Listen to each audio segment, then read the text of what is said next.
Bumblebee tuna. No, this one's a one that you can relate to at the moment. Bumblebee tuna. No. Hi Sam, thank you to Lee and yourself for the informative and funny videos. Very informative. Could you ask Lee his advice on muscle balance, right side, left side?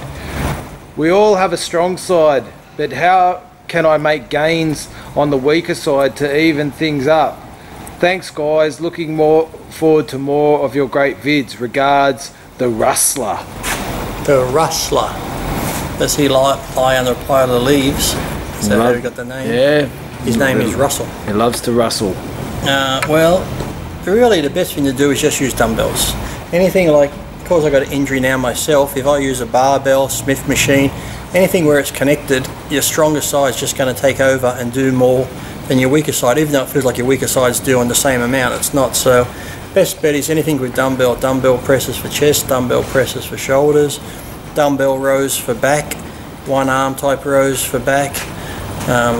Biceps, just do your one arm dumbbells. You can do one arm preachers, one arm concentration, one arm cable curls. Same with triceps, you can do your one arm, things like that, one arm dumbbells. So if you can, try stick to a lot of one arm isolation stuff rather than two arm. Sure, at the end you can throw in a two arm thing once the stronger arm and that's pre-exhausted, but I'll just stick to doing single arm stuff. That way you can hopefully build up the weaker side.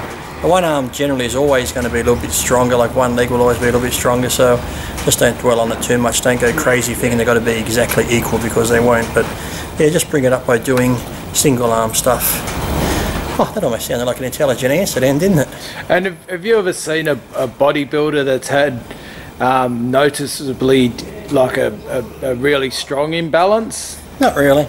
The only way you'll notice it is if they point it out. Like if I point out my tricep at the moment due to the injury, you'll notice, but generally people won't notice unless I point it out. And it's the same thing, like I could measure my arms, one arm was always a quarter of an inch smaller, and some guys I know have sometimes close to half an inch smaller, but yet looking at them you'd never tell. Unless you've got a tape measure out and measure it, you don't know. It's only the person themselves that know it, and I think it just drives them a bit more nutty because they're like, oh, this side's smaller, this side's weaker, but nobody else would know, so unless you tell them, no one's going to know, so don't dwell on it at all. Yeah. Yeah. I know a lot of guys, they, oh, my quad's small, you know. Yeah, Sam, don't beat it to death. We've done the question, move on, thank you. You know me, I'm always trying to fluff it up a bit. Yeah, that's right. Well, don't, okay. Some guys, nuts one hangs lower than the other. Some guys only have one nut, so we can go on and on and on. My earlobe hangs lower than this earlobe. One nostril is bigger than this nostril. One eye's fucking going like this and the other eye goes like that. It's like, we could go on forever. Okay, answer the question. Fucking move on.